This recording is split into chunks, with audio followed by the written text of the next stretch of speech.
চাঁদা, করাপশন, দুর্নীতি ব্যবসায়ীদেরকে এমনভাবে নিরুৎসাহিত করে যে নিজ দেশে সামর্থ্য থাকা সত্ত্বেও এখন আর কোনো ব্যবসার উদ্যোগ নেওয়ার চিন্তা করেন না অনেকে। যেটা আসে এটাই বাঁচবে কিভাবে, সেই ত্রাহি চিন্তা। আমরা যখন বিদেশি বন্ধুদের সাথে বসি, তাদেরকে আহ্বান জানাই, আসো। বলে কোথায় আসবো, তোমার দেশ তো স্টেবল না, তোমার দেশে তো লাল ফিতা, তোমার দেশে তো আমার জীবনের এবং আমার ফান্ডের হুমকি আছে, আমার ফান্ডের সেফটি ছাড়া আমি এখানে আসবো কেন? এরকম বহু দেশ আছে যারা আমাদেরকে এই কমফোর্টেবল এনভায়রনমেন্ট এসার্ট করবে। তোমরা এনভায়রনমেন্ট এসার্ট করো, আমরা আসবো।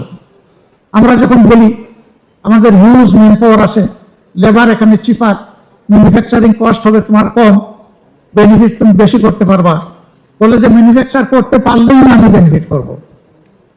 সেই করার এনভায়রনমেন্টটা কেমন লাগবে? এটা শুধু বিদেশি বন্ধুদের কথা না, এটা আমাদের সকল উদ্যোক্তা এবং ব্যবসায়ীদের কথা।